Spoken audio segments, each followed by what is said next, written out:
सर्वसम्मति होने के बाद किसी कारण से उन्होंने मेंबर बदल दिए। अब उसमें से यादविंदर रह गया और 2 नए मेरे को और उजान साहब को लगा दिया। और हम आपको बताना चाहेंगे कि ईमानदारी से कि ना मुझे पता था और ना इनको पता था कि भाई हम मेंबर बनाएंगे। मैं तो गुड़गांव जान लग रहा था तो सेपड़े था जब फोन गया 30 तारीख को 5:65 बजे कि आपको बना दिया गया है मेंबर कमेटी। अगर मैंने कहना बनाओ भाई, मेरे में वो नहीं है। मैंने तो यहाँ तक इंटरफेयर नहीं कहा कभी भी, जबकि इस धर्मशाला की जमीन खरीदने वाले हम हैं, कोई भी लोग ला के था। उसके बावजूद भी हमने यहाँ कभी भी किसी भी कार्यकारिणी में आने की चेष्टा ही नहीं की, जिक्र भी नहीं किया। वो बता दो जिक्र भी किया हो तो लेकिन वो कह दिए आपको संभालना पड़ेगा, चुनाव करवाना है, आप चुनाव करवा दोगे सर। आपने क्योंकि मैंने एक्ट पर रखा था पहले, किसी और प्रसंग में मुझे एक्ट का पूरा ज्ञान था, एक हर पर रखा मैंने। तो उनके बताओ कि हम कैसे इनका चुनाव करें। तो उन्होंने हमें लेटर लिख दिया कि भाई ये हमारे पास सूची है 1149 की और ये अनुमोदित है हमारे कार्यालय से, आप इस सूची के अनुसार चुनाव करवाओ, आरओ नियुक्त करो, अपना काम करो। हम सरकार के आदेश पर, डीआर के आदेश पर हमने ये सारा काम शुरू किया है। एक भाई कह रहा था कि तथाकथित कमेटी, तथाकथित अंग्रेजी में कहते सो कार्ड, उसको ये नहीं पता कि बस तथाकथित का मतलब क्या होता है, और वो अपने आप को बड़ा प्रधान कहता है। जब सरकार ने बनाया है, इलेक्टेड है, सरकार ने कमेटी बनाई है, तो तथाकथित कैसे होगी। तो इस प्रकार से उन्होंने सिर्फ लोग गुमराह करने के लिए ये सारा काम किया है। एक साथी ने कहा था उसमें कि हम चुनाव नहीं होने देंगे। ये कौन सी लैंग्वेज है भाई, ये वो ताज़ा से लैंग्वेज है, चुनाव नहीं होने देंगे। ना चुनाव होने देंगे, ना सर्वसम्मति होने देंगे, ना पहली कमेटी को मानेंगे, ना दूसरी कमेटी को मानेंगे। तो वो क्या चाहते हैं वो, इससे उनकी नीयत का पता चलता है, उनकी सोच का पता चलता है कि उनका अपना हित है। अगर वो तो कमेटी में आ जाए, ये मैं पहले बताना भूल गया कि जब एक कमेटी बनाने लगे, उन्होंने प्रयत्न किया था कि हमारे को कमेटी में शामिल किया जाए, खूब प्रयत्न किया, लेकिन वो बात लीक आउट हो गई। लीक आउट होने के बाद उनके नाम ड्रॉप हो गए और कमेटी में इनके नाम आ गए। उनका हित जो है ना वहाँ यहाँ से सिद्ध नहीं हुआ, जो वो पिछले कई सालों से करते रहे हैं। 5-4 आदमी तो उनमें ऐसे हैं जो हर कमेटी में आए हैं, उनको जीएन लगता कमेटी से बाहर। कारण क्या है, इसी कारण को समझने के लिए हमने अब काम शुरू किया है कि भाई यहाँ क्या क्या अनियमितता होती थी, क्या क्या स्वार्थ बना होता था और यहाँ क्या किया जाता था। अपने रिश्तेदारों को यहाँ कर्मचारी रखा गया, जबकि एक्ट के अनुसार और अपने संविधान के अनुसार, धर्मशाला संविधान के अनुसार जो सदस्य जो पदाधिकारी है उसका कोई भी रिश्तेदार संबंधी कर्मचारी नहीं ले सकता, और जो मेंबर हो इसका सभा का वो भी ले सकता। तो यहाँ तो वो लगा रखे उन्होंने जो मेंबर भी हैं सभा के और उनके रिश्तेदार भी। कितना गैर कानूनी अवैध कार्य चल रहा था। और मैं तो अब ये कहूँगा अपने कमेटी साथ अनुमति भी लेवांगे कि जिसने अवैध रूप से, गैर कानूनी रूप से यहाँ 12-13 साल नौकरी करी है, उसके खिलाफ रिकवरी, जो पैसा लिया उसने लाखों करोड़ों रुपया, उसकी रिकवरी के बारे में भी कार्रवाई कराई जाए, ताकि ये पता लग जाए कि वह गैर कानूनी काम करने का क्या नतीजा होता है। एक साथी ने कहा था कि ये धर्म है, धर्म की लड़ाई है। बस साथियों आप ही बता दो, क्या सर्वसम्मति तोड़ना धर्म है या अधर्म है? सर्वसम्मति तोड़ना अधर्म है ना, गलत है। तो वो उनके पास धर्म कहाँ आ गया? मतलब वो कुछ भी बक देते हैं, उनकी स्वतंत्रता है बोलने की, कुछ भी कह दो, लेकिन सोच समझ के बोलना चाहिए। इस प्रकार से जो ये संदेश जो है सारे समाज में जाता है, सारे उसमें जाता है, लेकिन उन्होंने भाषा का कोई उन्होंने कंट्रोल नहीं किया और बेफिजूल आरोप लगाते रहे। तो एक और साथी था, उसने भी एक आरोप लगाया था उठ पटांग का, और वो साथी खुद कंपनी बना करके और कंपनी में पैसे इकट्ठे करके लोगों से उनको एक पैसा भी कौन दिया। वो लोग बन मारे फिर बेचारे। जो लोग हैं खुद ही दोषी हैं और वो झूठा आरोप लगाते हैं। तो अब जो है कमेटी को सदस्य बनाने का हाँ नहीं तो क्या है, ये तो कहने के पे वोट काट दिए। वोट काटने का अधिकार तो जो कार्यकारिणी होती है चुनाव में आती है उसको अधिकार है। तब कमेटी को या प्रशासक को कोई भी उसको ना तो पॉलिसी बनाने का अधिकार है, ना वोट काटने का अधिकार है, ना वोट बनाने का अधिकार है। और ये कह रहे थे ना कि भाई 3 साल में उन्हें ये बोला था पॉलिसी का टर्म जो है 3 साल होती है। 2018 के कॉलेज में आप काम नहीं कर सकते। मैं उन्हें बताना चाहूँगा कि मेरे पास ये एक्ट है, एक्ट की कॉपी आप खोल लेना देख लेना। अगर एक बार कॉलेज बनने के बाद बीच में चाहे कहीं तब्दीली जाओ, अगर कोई इसमें तब्दीली ना होती है, ना कोई नए सदस्य आते हैं, ना जाते हैं, ना नया कॉलेज बनता है, तो वो कॉलेज में 15 साल तक वैलिड है। ये एक्ट में क्या हुआ है। तो वो साथी गुमराह के लोगों को 3 साल के बाद नहीं रह सकता। तो इस प्रकार से ये जो हमारा चुनाव प्रक्रिया है वो बहुत ही नियमानुसार और एक्ट के अनुसार चल रहा है। हमें क्या जरूरत थी हमें गैर कानूनी काम करने की, बताओ। हमारा कोई सवाल नहीं, हमारा कोई मतलब नहीं। हम तो इसके भलाई के लिए हमने कभी यहाँ किसी तरह का इंटरफेयर नहीं किया। अच्छा पहले मैं बता चुका हूँ, मैंने बार बार निकल दिए। ये जमीन अगर हम ना लेते तो ये जमीन यहाँ आपको नहीं मिलती। तो ये साथियों ये बात क्या आगे क्या था, एक दो साथियों ने कहा कि यहाँ जो है ना बड़े भद्दे लैंग्वेज से मुझे शर्म आती है कि जो उन्होंने बात की कि यहाँ एक धनखड़ है, पूर्व मंत्री हैं, उनका कोई यहाँ रिश्तेदार है और वो उसके प्रभाव से सारा काम वहाँ दखल दे रहे हैं। उनकी क्या हैसियत है, वहाँ तो खत्म होगी और यहाँ उनकी वो यहाँ इंतजाम करने लगे। मैं ईमानदारी से और मैं धर्म से कहता हूँ कि ना तो हम 3 आदमी जो एक कमेटी में ये तो उनके रिश्तेदार होंगे, ये तो चले गए कमेटी से। आज तक कभी हमने धनखड़ साहब के से मिले हों, हमें जानते हों, हमारा कोई रिश्ता हो, कोई समझ नहीं है, तो क्यों उनका नाम उगाड़ रहे हैं। ये कमेटी में नहीं है। तो इससे ये सिद्ध होता है कि उन्होंने सब लोगों को गुमराह करना, दूसरों को बदनाम करने का ही उनका इरादा है। उनकी सोच अच्छी नहीं है, ना तो जात धर्म सभा के हित में है और ना समाज के हित में है।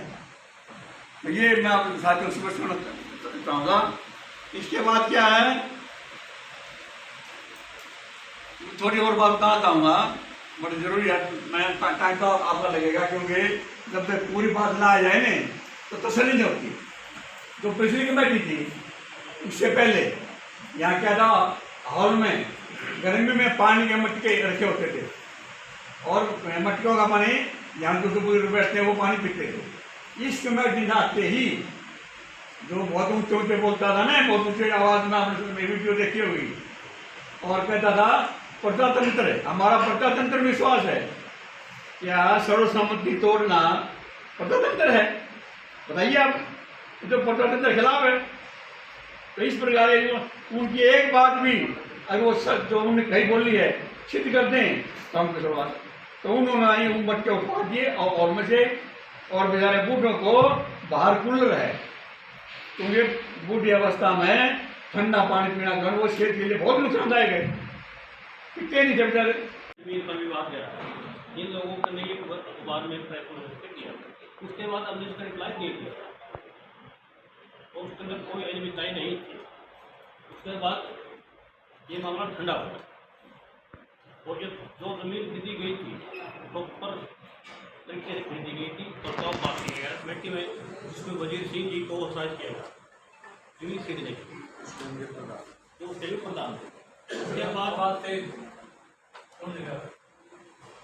टाउन एंड कंट्री प्लानिंग से इसकी बैक अंदर परमिशन ली गई थी, जिसकी कॉपी मैं आपको दिखाना चाहता हूँ।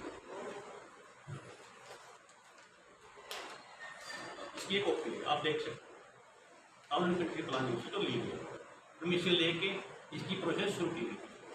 उसके बाद इसकी रजिस्ट्री हो गई थी जिसका नंबर रजिस्ट्री नंबर है 4857-4-1-2021। रजिस्ट्री में कब्जा भी दिया। ठीक है, और रजिस्ट्री के अंदर जो बार बार कब्जे की बात कहते हैं, पर कब्जा लिया ही नहीं, कब्जा लिया ही नहीं। मैं इसको आपको ये सेकंड नंबर पेज है, इसमें ये दिखाना चाहूँगा। इसमें क्या गया है, दाम विभाग हो चुका है, कब्जा खरीदार का भारतीय मुरबा नंबर 290 किला नंबर 14 में मौके पर करवा दिया गया। इसका कब्जा ले लिया था, उसके बाद इस रजिस्ट्री का इंतकाल हो गया, इसकी कॉपी ये है। ठीक है, उसके बाद इन्होंने प्रेस के माध्यम से ये प्रचार किया गया, भैया जो जमीन खरीदी गई गलत खरीदी गई, महंगे भाव में खरीदी गई, तो अगर ये है तो पुराने कार्यकारिणी इसको वापिस ले ले, खरीद लो। और जो पुराने कार्यकारिणी थी उसने ये ऑफर दिया था प्रेस के माध्यम से, हम ये जमीन खरीद लेंगे, कोई दिक्कत नहीं है, और जो बैंक का ब्याज है उसको हम देने के लिए तैयार। मैं यहाँ आपको अपडेट करूँ, जो ये विषय जिस पे हम चर्चा कर रहे हैं, देवर डांडा की जो कमेटी है, जो बार बार इस जमीन के बारे में बात मुद्दा उठा रहे हैं, मैं आपको ऑथेंटिक बात बताना चाह रहा हूँ। देखिए, हमारे यहाँ एक कहावत है, लिखतम के आगे बख्तम कुछ नहीं। हम बात कर रहे हैं लिखतम की, वो बात कर रहे हैं बख्तम की। मैं जो बात कह रहा हूँ, ये जो जमीन का विषय वो उठा रहे हैं कि जी समय पूरा होने के बाद उन्होंने जमीन की रजिस्ट्री करवाई, नहीं, गलत है। देखिए, जब तक सर्वसम्मति हुई और इसका बयाना दिया जा चुका था जमीन का, रजिस्ट्री का समय आ गया, सर्वसम्मति तो हो गई, लेकिन जो नई कमेटी बनी थी उसने चार्ज नहीं लिया था। आप सब साथियों, ये समाज बताए, जानने का समय है तो रजिस्ट्री कौन करवाएगा?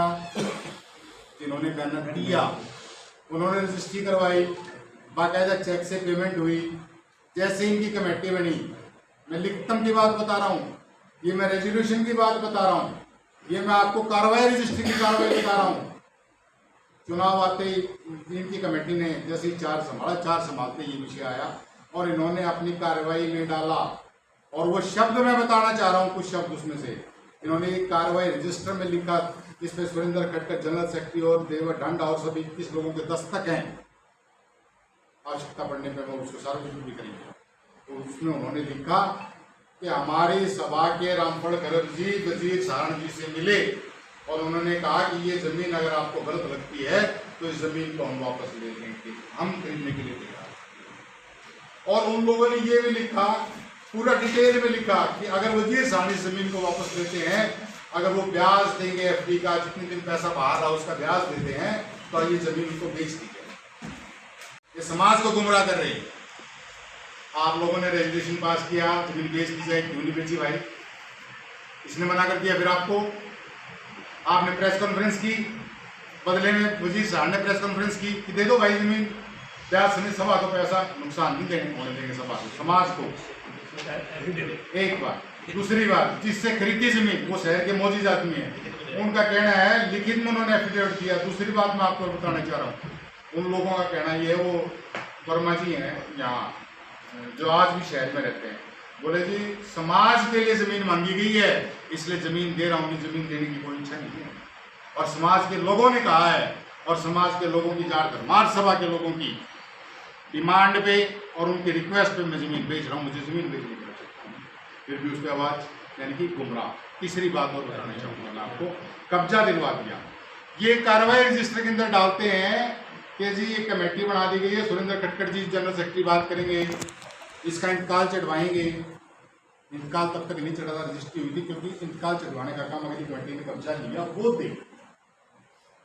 3 साल में इंतकाल नहीं चढ़ा भाई। अडोक कमेटी आई, जब ये विषय उठा, हमने 15 दिन में चढ़वा दिया। इंतकाल की कापी आपके सामने, आपको देंगे हम। अब कैसे इंतकाल चढ़ गया? ये गुमराह करने। फिर रेजोल्यूशन डालते हैं कि जी इस जमीन की 4 दीवारी करवाई जाए। 3 साल आज प्रश्न उठा रहे, 3 साल तो उसको हो गए। जब आप लोगों ने प्रेस कॉन्फ्रेंस कर दी तो और मुद्दा आपने उठाया, उसको खत्म करते। और अगर वो खत्म हो गया था तो आज क्यों उठा रहे हो? चुनाव का समय आते ही क्या इससे उच्छापन भी कोई होगा? इसलिए मैंने कहा था ये सत्य और असत्य की बात है। इसलिए मैंने कहा था आप लोगों को कि ये महत्वपूर्ण प्रेस वार्ता है, इसलिए महत्वपूर्ण। समाज के बीच में ये बात जाए, समाज को पता लगे कि जमीन जमीन जमीन जमीन। एक यूट्यूबर भाई है, इतने लाख फलाना खा गए जो उसमें इतने फलाना खा गए। क्या क्या किस तरह की बातें और किस तरह की भाषाओं का प्रयोग उनके द्वारा किया गया। हमारे संस्कार नहीं, हम इस प्रकार की भाषाओं का प्रयोग नहीं करेंगे। हम लिखतम की बात कर रहे हैं, उन्होंने वक्तम की बात बता रहा हूँ आपको, लिखतम की बात बता रहा हूँ आपको। दिसंबर 2017 के बाद मार्च सभा में कोई मेंबर नहीं बना, कोई मेंबर जोड़ा नहीं गया, कोई मेंबर काटा नहीं गया। उस समय की कार्यकारिणी में, जिसमें सुरेंद्र खटखड़ जनरल सेक्रेटरी हैं, इस तरह के सभी काम जनरल सेक्रेटरी के माध्यम से किए जाते हैं। मैं आप लोगों के संज्ञान में ये मैं संवैधानिक और वैधानिक बात बता रहा हूँ। इन सब बातों के लिए जनरल सेक्रेटरी की जिम्मेवारी रहती है। जनरल सेक्रेटरी साहब के जो आज प्रेस वार्ता में बैठ के वोट काटने की बात कह रहे हैं, ये कॉलेजियम उनके टाइम पे बने हैं जी। उनकी जनरल सेक्रेटरीशिप में बने हैं जी ये कॉलेजियम, और ये कॉलेजियम जमा करवा दी। अब ये विषय आता है कि जी 2971 थे, 1149 कैसे रह गई। मैं ये भी स्पष्ट कर देता हूँ आपको। सोसाइटी एक्ट के अनुसार देखिए, लाइव मेंबरशिप और वोटिंग का राइट दोनों अलग अलग विषय। वोटिंग के राइट के लिए आपका आइडेंटिटी कार्ड, और ये सभा का निर्णय था, और ये एक्ट के अनुसार वहाँ उस समय पे लोगों को पत्रकारों के माध्यम से और जो है सूचना अलग अलग तरीकों से सूचना दी गई। 1149 लोगों ने प्रेजेंट होकर अपनी KYC करवाई, अपने डॉक्यूमेंट जमा करवाए, उनके ये जो है कार्ड बनाए गए, और उन्हीं लोगों का आप उन्हीं लोगों का दे सकते हैं कि घर घर जाके सोसाइटी, उस समय की कमेटी के बारे में बता रहा हूँ। उन्होंने 1149 लोगों के कार्ड बने, उन्होंने 1149 लोगों का कॉलेजियम बना के वहाँ पे दे दिया। एक्ट कहता है कि डिस्ट्रिक्ट रजिस्ट्रार, वो डिस्ट्रिक्ट रजिस्ट्रार उसकी जांच उपरांत उनको प्रूव करे, डिसअप्रूव करे, या उसमें कोई बदलाव। कमेटी का कोई रूल नहीं। डिस्ट्रिक्ट रजिस्ट्रार के यहाँ से 17/12/2018 को वो कॉलेजियम अप्रूव कर दिए, यहाँ की कमेटी का कोई बदलाव। लेकिन आवश्यकता नहीं हुई, अगली कमेटी आ गई, अगली कमेटी सर्वसम्मति से बनी, उससे आगे वाली कमेटी सर्वसम्मति से बनी।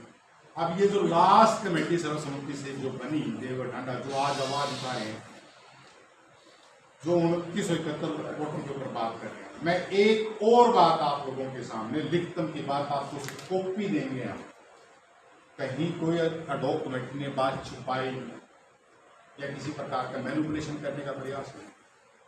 तो प्रताप सिंह जी ने बताया, ईमानदारी से काम किया, ईमानदारी से काम कर रहे हैं, तो सूट से भी हमने DR को लेटर लिखा कि माननीय महोदय 2971 वोटर हैं, आप बताएं चुनाव कैसे करवाएं। 2971 का कॉलेजियम अप्रूव जो 1149 के हैं।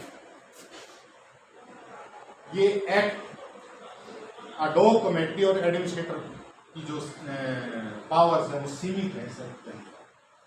सभी प्रकार की जो पावर्स हैं वो गवर्निंग बॉडी के पास है। गवर्निंग बॉडी आम सभा के माध्यम से और अलग अलग सिस्टम्स के माध्यम से उसमें बदलाव कर सकती है। अडॉक, ये मैं जो आपसे बात कर रहा हूँ, ये एक्ट की बात कर रहा हूँ, चैलेंज के साथ बात कर रहा हूँ। आप लोग जाएं, आप लोग भी पढ़े लिखे लोग हैं, ये समाज पढ़ा लिखा लोग है, लोगों का समाज है। ये सर्व समाज जो ये शहर में जो ये बातें सुन रहा है उन सबको पता है। ये एक्ट भी किसी की पापों की नहीं है, नेट पे भी है, किताबों की दुकानों पे भी एक्ट मिलता है। कोई भी पढ़े ना, ये कहना कितना आसान है, कुछ भी बोल देना कि जी वोटें काट दी, वोटें काट दी। भाई साहब, ये 18 में कॉलेजियम अप्रूव हुए, उसके बाद जो है 2 कमेटियां बन के आ गई। किसी ने, वो गवर्निंग बॉडीज थी, जो आज गवर्निंग बॉडी इस अडॉक कमेटी के ऊपर प्रश्न और सवाल उठा रही है, सवालिया निशान जो लगा रही है कि जी वोट काट दिए। आम आदमी को लगता है काट दिए होंगे, भाई अपने स्वार्थ में काट दिए होंगे, लेकिन मैं आप लोगों को, ये समाज को, सबको सूचित करना चाहता हूँ, अडॉक कमेटी के पास कोई किसी प्रकार की पावर नहीं है कि इस कॉलेजियम में हम कुछ स्टॉप भी लगा दें, और ना ही लगाया गया। अब वो साहब कहते हैं कि जी ये तो कॉलेजियम अप्रूव ही नहीं है। आप लोगों की जानकारी के अनुसार ये पत्र है, यहाँ पे जो है DR साहब का पत्र है। हमने जब DR डिस्ट्रिक्ट रजिस्ट्रार सोसाइटीज को लिखा, प्रथम कर्तव्य तदर्थ कमेटी का, अडॉक कमेटी का है चुनाव करवाना। अडॉक कमेटी आई, चुनाव करवाने की प्रक्रिया मेरे समय पे शुरू हुई। अडोक कमेटी नहीं है, इसने चुनाव करवाने की प्रक्रिया शुरू की। जैसे ही वो प्रक्रिया शुरू की तो एक पत्र इन्होंने कमेटी ने लिखा, उस पत्र की कॉपी आपके सामने। इस पत्र की कॉपी मैं इन शॉर्ट में आपको पढ़ के सुनाऊं कि माननीय महोदय, हमारे यहाँ 2971 अंकल वो दूसरी कॉपी 2971 वोटर हैं, 1149 के कॉलेजियम बने हुए हैं, हमें आप दिशा निर्देश दें किसी उसके। उन्होंने कहा जी आपके पास पावर नहीं, बदलाव करेंगे, यू कांट चेंज, आप ऑब्जेक्शन भी नहीं ले सकते हैं। तो जी उन्होंने हमें पत्र जारी करके कहा कि आपके जो कॉलेजियम है ये अनुमोदित हैं और इन अनुमोदित ये सबके सामने ये पत्र है, ये घर का निशान बन जाते हैं और वो कह रहे हैं कि ये अप्रूव ही नहीं है। उन्होंने कहा कि मैं पढ़कर इस संबंध में आपको सूचित किया जाता है, जहाँ धर्मार्थ सभा के जो कॉलेजियम की सूची आपने 20 कार्यालय में पहले से अनुमोदित है, अतः आप समिति एक्ट 2012 के नियमों के अनुसार अनुपालना करते हुए चुनाव अधिकारी दिखाकर चुनाव प्रक्रिया पूरी करें और इस कार्यालय को सूचित करें, आगामी कार्रवाई के लिए प्रेषित करें। इस सरकारी पत्र की अनुपालना में हमने ये प्रोसेस शुरू कर।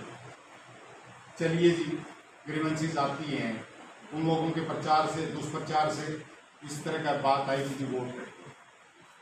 अखबारों के माध्यम से ये सूचित किया गया कि भी आप अपनी ग्रीवेंसीज डिस्ट्रिक्ट रजिस्ट्रार ऑफिस में दी, अडोक कमेटी के पास तो पावर ही नहीं ग्रीवेंसीज देंगे। हम तो किसी इन्होंने ई रिक्शा चला ली, प्रचार इनने कर लिया, प्रेस कॉन्फ्रेंस इनने कर ली। एक और ऑथेंटिक बात बताता हूँ, रिटर्न में है हमारे पास ये, हमने पूछा डिस्ट्रिक्ट रजिस्ट्रार, क्योंकि हमारे यहाँ की जो तदर्थ कमेटी ने कि जी आप हमें बताएं कितनी आपत्तियाँ आई हैं। ये पत्र है जी 29/7/2025 का, इसमें उन्होंने कहा जी आज तक कुल 11 आपत्तियाँ। ये जो बात को बड़ा बना रहे हैं कि 2971 वोट थे जी, 1144 वन थर्ड काट दिए जी। आपत्तियां देने से भी अडोक कमेटी ने रोक दिया क्या समाज को? 15 दिन से 17 तारीख को चुनाव प्रक्रिया शुरू हुई है। आप लोगों के संज्ञान में महोदय में बात डालना चाह रहा हूँ, 15 दिन कम नहीं होते हैं। और डिस्ट्रिक्ट रजिस्ट्रार साहब ने दफ्तर रहा, वहाँ जाके 2 आपत्तियां बनी, वो जोड़े जिसको जोड़े हमने शुरू किया। इसलिए ये गुमराह करने का प्रयास है भयंकर तरीके से। अब एक बात आती है कि राजनीतिक प्रभाव का, देखिए बीजेपी के राजनीतिक प्रभाव का है, इस प्रकार के कब्जा कर लिया जी। उस विषय में पहले मैंने बताया, तीनों लोग कोई बीजेपी से संबंध नहीं, ये सनसनी ना फैलाई जाए कि बीजेपी ने कब्जा कर लिया, बीजेपी इस तरह की मानसिक। हाँ जी, मैं कहता हूँ, गर्व से कह रहा हूँ जी, मैं बीजेपी का सदस्य हूँ और आज से नहीं हूँ जी, अपने स्टूडेंट में समय से मैं विद्यार्थी परिषद का सदस्य रहा हूँ और गर्व है मुझे सबसे बड़ी पार्टी का सदस्य होने। लेकिन जो लोग देवर ढांडा जी, उनका सुपुत्र जो है बीजेपी के पदाधिकारी हैं, वो भी कहते हैं मैं बीजेपी का हूँ और पास में बैठे लोग उनको कह रहे हैं कि बीजेपी में कब्जा होगा। क्या बोल क्या रहे हैं आप लोग? समझने का विषय, ये तो सबको समझ में आ रहा है विषय। अगली बार जो प्रभाव और प्रभाव तक मैंने दे रहा है, एक आदमी का प्रभाव जरूर बता दूं, सुरेंद्र खटकर जी के कॉलेज में अप्रूव हुए, उसका जनरल सेक्रेटरी, सर्वसम्मति टूटी उसमें जनरल सेक्रेटरी लास्ट टाइम में, आज जनरल सेक्रेटरी सरकारी अधिकारी और वो भी न्यायिक अधिकारी जो एज पर government of Haryana rules regulation home district में जॉब नहीं कर सकता, जिस बिना पे उसने जॉब यहाँ पे अपनी रिक्वेस्ट दे के वो वजह खत्म हो चुकी है, आज भी वो यहाँ पे और यहाँ बैठ के समाज को प्रभावित कर रहा है, पुलिस को भी प्रभावित कर रहा है, चुनावी प्रक्रिया को प्रभावित कर रहा है। और मैं तो देवर ढांडा जी कह रहे थे कि सीएम साहब के संज्ञान में लाएंगे और हम उसे रिक्वेस्ट करेंगे। वो क्या रिक्वेस्ट करेंगे? रिक्वेस्ट हम करते हैं ऐसे लोग जो पार्टी के लिए दोगलेपन की बातें करते हैं, पार्टी से निष्कासित होने को किया।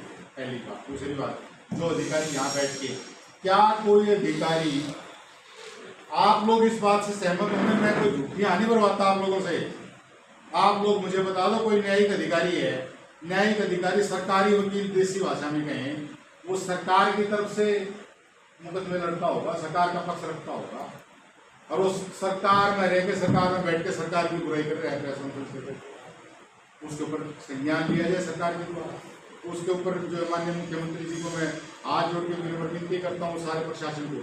तीसरी बात, प्रशासन के ऊपर जो आरोप लगाए जा रहे हैं, किस को छोड़ तो दो किसी को। आप इतना सत्ता लोलुपता में आ गए, आप इतनी ज्यादा इस पद की चिपक गए कि कि जनरल सेक्रेटरी सुरेंद्र खटकड़ हो या मैं हूँ तो ठीक है, जितना तो सर्वसम्मति ना हो जाए।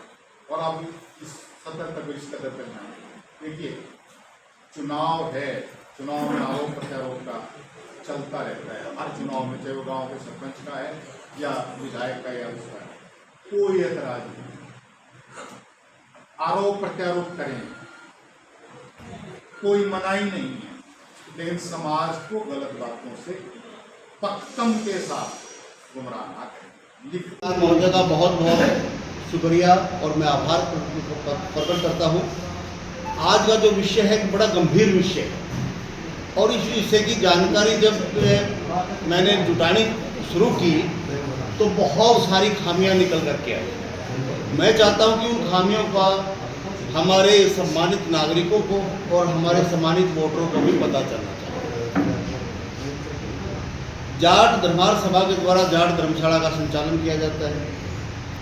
इसमें एक प्रधान और कमेटी का निर्माण होता है और सोसाइटी एक्ट 2012 के अनुसार इसके अपने कुछ रूल रेगुलेशन है जिनके अनुसार इसका संचालन किया जाना चाहिए। परंतु बड़े खेद के साथ मैं आज ये कह रहा हूँ, इंडियन नेशनल लोकदल पार्टी की हमेशा सोच रही है भाईचारे में कभी चुनाव ना हो और सर्वसम्मति से ही इसकी कमेटी का गठन किया जाए। हमेशा हमने इस बात पर जोर दिया है, कोई भी संस्था हो, न केवल जाट सभा, कोई भी संस्था हो, उसमें जहाँ तक सर्वसम्मति के प्रयास किए जाते हैं वो बहुत ही अच्छी बात है और यहाँ भी हमेशा सर्वसम्मति ही बनती रही है। ये एक बड़ी अच्छी बात भी है कि आज तक जाट सभा का जाट धर्मशाला के लिए कभी कोई चुनाव नहीं हुआ, ले दे करके सर्वसम्मति ही बनती रही। परंतु इस बार जिस प्रकार से चुनाव का शेड्यूल जारी हुआ और जब हमें पता लगा चुनाव का शेड्यूल जारी हो गया तो हमने अपनी वोटों को ढूंढना शुरू किया। पता चला कि कोल्जियम बना दिए गए हैं 105।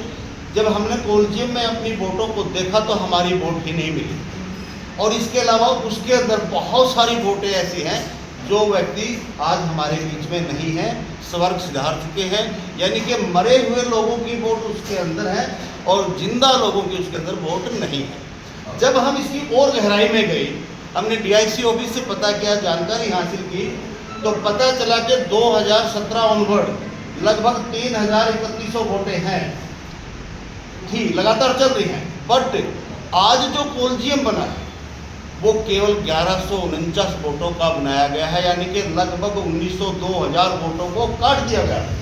और कई वोट तो ऐसी हैं, कई गांव के गांव, मेरे गांव की 8 वोट थी, एक भी नहीं बची है। दालवाला गांव, खोखरी गांव, शाहपुर गांव, एक भी नहीं बची। कंडेला गांव में मात्र 2 वोट छोड़ने का काम किया, बाकी सारी वोट काटने का काम काट दी गई। तो इस बात का हमें बड़ा दुख हुआ और हम 5 साथी इकट्ठे हुए। राजवीर जी हैं, वजीर सिंह जी हैं, डायरेक्टर ठेकेदार रिटायर्ड है, लाल सिंह जी हैं और राजीव कुंडू जी हैं, करमवीर मास्टर जी हैं, बलवान जी हैं। हमने एक मीटिंग की। मैं बोला यार ये बड़ा अजीब मामला हो रखा है। तो हमने ये मन बनाया कि भाई हम इन वोटों के लिए लड़ाई लड़ेंगे और उस लड़ाई की कड़ी में हमने केस दायर कर दिया DIC ऑफिस में, डिप्टी रजिस्ट्रार के पास। कल की डेट में हमने केस डाल दिया है।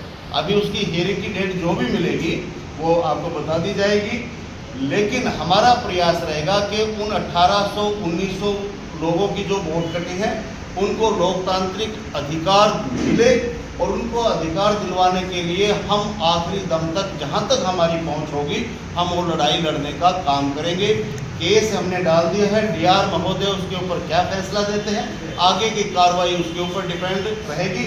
लेकिन आपके माध्यम से मैं सरकार को ये बात जरूर कहना चाहूँगा कि यदि जोर जबरदस्ती से ये चुनाव करवाने का काम किया गया तो इंडियन नेशनल लोकदल पार्टी इस चुनाव के लिए हर तरीके से लड़ने का काम करेंगे और हम इस चुनाव को नहीं होने देंगे। फिर भी यदि 10 तारीख को चुनाव ये सरकार और प्रशासन जबरदस्ती करके करता है तो एक साइड में 2000 खड़े होंगे और एक साइड में 1100 खड़े होंगे। हम उन लोगों को इलेक्शन वाले दिन बुलाएंगे जिन लोगों की वोट काटी गई है और वहाँ पर आकर के हम विरोध प्रदर्शन करने का भी काम करेंगे। इसलिए साथियों देखिए, जो कोल्जियम बनाया गया, 105 कोल्जियम बने। 105 कोल्जियम बनाने के लिए इन्होंने जो कोल्जियम 25 से 30 आदमियों का बनता वो 10 से 8-10 आदमियों का ही बनाया गया। जब मैंने इसकी और जानकारी की पूर्व अध्यक्ष से, तो उन्होंने भी दिखाई एक लिस्ट हमारे को, 2971 वोटों का कोल्जियम उसने बना रखा है जो पूर्व प्रधान है, और लिस्ट भी 2971 की है, उस अपलोडेड है पोर्टल के ऊपर, अपलोडेड है 2971 वोटर की लिस्ट। कोल्जियम बनाया गया है 2971 का, सॉरी 2971 वोटों का, उस कोल्जियम को नहीं लिया गया, 1149 वालों की कोल्जियम को उठा करके उसी के ऊपर चुनाव करवाया जा रहा है। ये सरासर एक तरह से मैं कहूँगा कि एक संस्था के विरोध की बात है, संस्था के खिलाफ की बात है। सामाजिक संस्थाओं में इस तरह की हरकत नहीं की जानी चाहिए। ये एक तरह से बहुत बड़ा एक संस्था पर कब्जा करने का एक षड्यंत्र प्रतीत होता है। क्यों इस प्रकार की हरकत की गई है इस वो बताएंगे, लेकिन हम इसका पुरजोर विरोध करते हैं। कौन मानते हैं कि कौन लोग हैं जो इस पर कब्जा करना चाहिए? जी हाँ, वो भी बात मैं आपको बता देता हूँ। जब हमने देखा, हम सभी ने, कि हमारी वोट नहीं है, हमने पता क्या कि एडहॉक कमेटी बनाई गई है जिसके 3 मेंबर हैं। किताब सिंह बनवाला जी हैं, यादवेंद्र खरब जी हैं और ईश्वर सिंह लुधियाना जी हैं, और आरोप लगा दिया रोहित डांडा जी को। मैंने सभी से बात की, भाई हमारी वोट जुड़वाने का काम करें, हमारी वोट क्यों हटा दी गई, इनकी सबकी वोट जोड़ने का काम करें। लेकिन उन्होंने कहा कि अभी कुछ नहीं हो सकता, रेड्डू साहब चुनाव भी होगा और इन्हीं वोटों पर होगा। तो हमने देखा कि भाई ये तो बिल्कुल गला घोटने का काम कर रहे हैं, इसलिए हमें फिर ये स्टेप मजबूरी में उठाना पड़ा। हम चाहते हैं कि हमारे सभा के जितने भी सदस्य हैं उनको सबको वोट का अधिकार मिले, और जो हमारी वोटर लिस्ट है उसको भी रेक्टिफाई करके दोबारा से कोल्जियम बना करके चुनाव करवाया जाए। अब जो 1149 का कोल्जियम इन्होंने प्रस्तुत किया है चुनाव करवाने के लिए, उसमें लगभग 250-300 मरे हुए लोग भी हैं जिनकी वोट नहीं डलेगी, और 1800 में से यदि मैं कहूँ 300-400 उसमें भी एक्सपायर हो गए होंगे, तो वो 1500-1600 तो बाहर बैठे हैं और मरे हुए लिस्ट में हैं। यदि इस लिस्ट का, इस कॉलेजियम का जो 1149 का है, इसको सही से वो जांच करते तो ये 1100 में से 800-900 ही बचते और 1000 के नीचे चुनाव को इलेक्शन की डिसिप्लिन निकाल दिया। 1149 का जो कॉलेजियम है, 1149 का जो कॉलेजियम है, इसको 2017 में बनाया गया था, 17-18 में। तो क्या 7 साल पुराना, आपने बात की ODR से, वैलिड होता है? जो कि बीच में 2 कार्यकारिणी अपना 3 कार्यकाल पूरा करता है। देखिए, ये बिल्कुल न्यायप्रिय बात है। कॉलेजियम जब एक बार अप्रूव्ड हो जाता है तो वो 15 साल तक वैलिड होता है, उसमें प्लस माइनस किया जा सकता है। बट 2017 में जो कॉलेजियम बनाया गया, उस टाइम भी यहाँ जो सदस्यों की संख्या है वो लगभग 3031 थी। 3031 में से 1149 का कॉलेजियम ही क्यों बनाया गया, इस पर हमारा क्वेश्चन है। दूसरा, इस कॉलेजियम में एक और बड़ी अनियमितता बना रखी है। इसमें जहां गांव के गांव पूरे के पूरी वोट काटने का काम किया, वहीं पर एक कॉलेजियम में मान लो 11 मेंबर हैं, 5 मेंबर पूर्व से ले लिए तो 6 मेंबर पश्चिम से ले रखे हैं, ताकि वो आपस में इकट्ठे भी ना हो सके, मिल भी ना सके। और गजब की बात तब हो जाती है, कॉलेजियम नंबर 105 में 7 सदस्य हैं। वो 7 सदस्य पहले वाले कॉलेजियम में, जैसे कोई 100 में है, कोई 98 में, कोई 50 में है, वहाँ भी उनके नाम डाल रखे हैं और वहाँ भी डाल रखे, अलग से भी उनका कॉलेजियम बना दिएगा।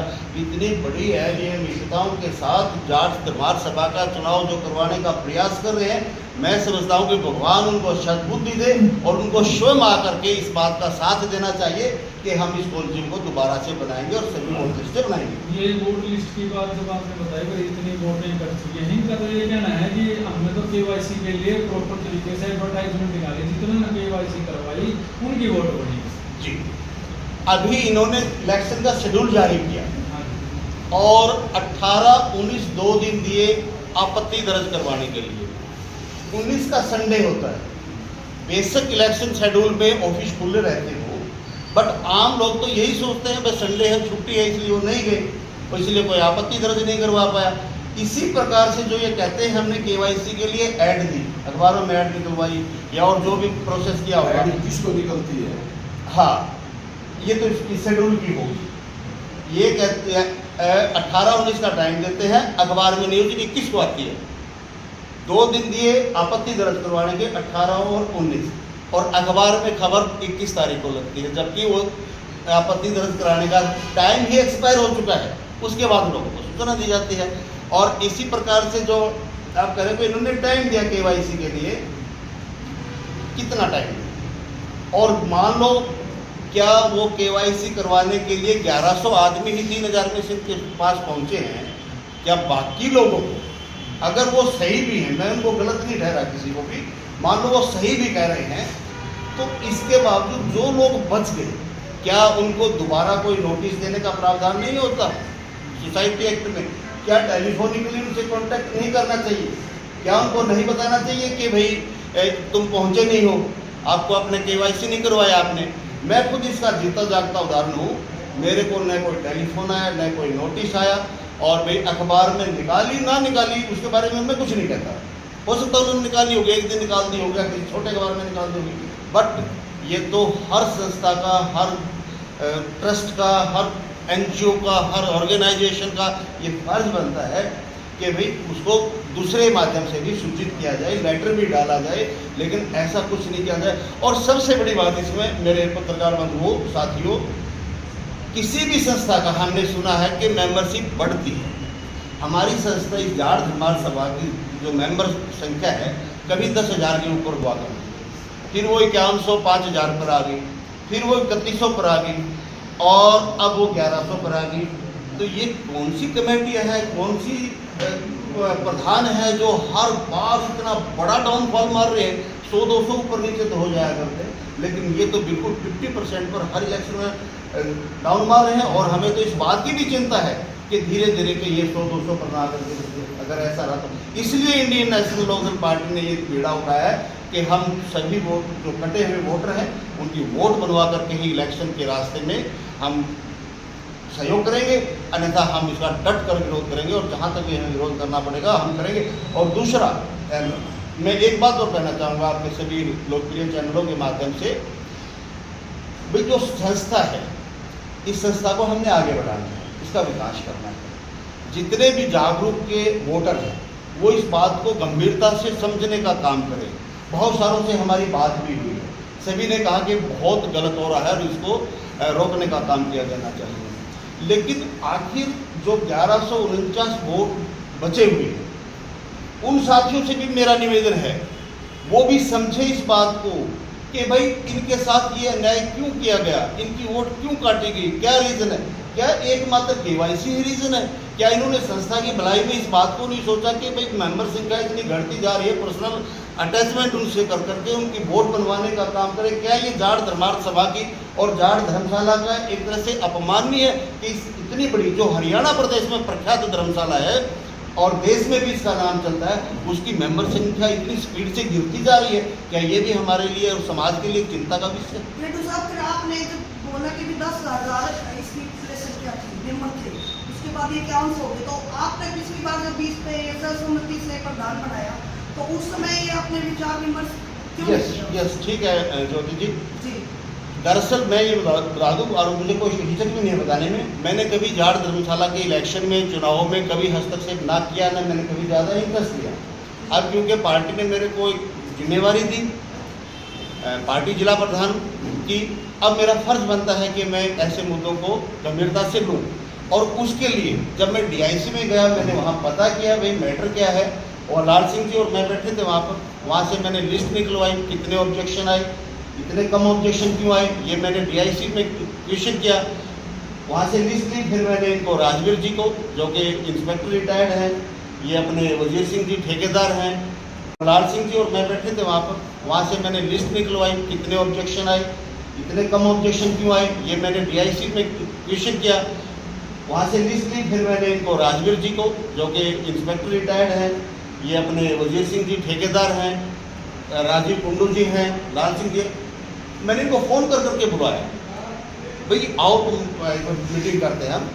और पहली बार मैं इस चुनाव में इंटरेस्ट लिया, और पहली बार मैं हैरान हो गया जान करके कि इतने बड़े झमेले इसके अंदर कर रखे हैं, इतने बड़े, वो उस ग्रुप उसके ऊपर इल्ज़ाम लगा रहा है, कुछ वो ग्रुप उसके ऊपर कुछ इल्ज़ाम लगा रहा है। हमें कहते हैं हमें किसी ग्रुप से कोई लेना देना नहीं है, ना ही हम चुनाव के कैंडिडेट हैं कोई भी, बट हमारी लड़ाई है जिन लोगों की वोट काटी गई है उन लोगों की वोट को जोड़ करके प्रशासन चाहे उसको 1 महीने में कंप्लीट करवा ले, चाहे 2 महीने में कंप्लीट करवा ले, और फिर इलेक्शन हो या सर्वसम्मति बने, वो लोग वोटर जो है अपना बैठ करके अगर फैसला DRC इंसाफ नहीं मिलता तो स्टेट रजिस्ट्रार जाओगे या कोर्ट जाओगे? जो भी इसका चैनल है, और मैं आपके चैनल के ऊपर बता भी देता हूँ, हमने इसका पता कर लिया है क्या इसका चैनल बनता है। यदि यहाँ से रिजेक्ट होती है तो हम रजिस्ट्रार के जाएंगे, रजिस्ट्रार के भी कोई फैसला नहीं मिलता है तो फिर डायरेक्टर महोदय के पास जाएंगे, वहाँ भी फैसला नहीं होता है, हम हाई कोर्ट जाएंगे, अगर वहाँ भी न्याय नहीं मिला, ज़बरदस्ती इलेक्शन करवा दिया, तो मैं ये भी उस ग्रुप को बताना चाहता हूँ आपके चैनल के माध्यम से, हम सुप्रीम कोर्ट भी जाएंगे। रेणु साहब, आपने कहा सबसे पहले बैठते कॉन्फ्रेंस में आपने कहा कि जो संस्थाएं होती है उसमें सर्वसम्मति से प्रधान बनाया जाता है, तो आप बोल रहे हैं कि हमें मतलब उन मेंबरों को जोड़ के उनकी वोट बना के, तो चाहे वो सर्वसम्मति से बनाए या उनको चुनाव करवाए, आप दोनों ही बातें कर रहे हैं। बिल्कुल, मैं उस लाइन पर हूँ ही नहीं। चुनाव प्रधान कौन बनेगा, कमेटी कौन बनेगी, वो तो वोट का अधिकार दिलवाना हमारा फर्ज है। जिनकी वोट कटी उन वोट को जोड़ो, फिर वो जो 2971 लोग होंगे वो बैठ करके अगर सर्वसम्मति प्लान बनाएंगे तो हम उनको चाय पानी भी पिलाएंगे, उनका स्वागत भी करेंगे।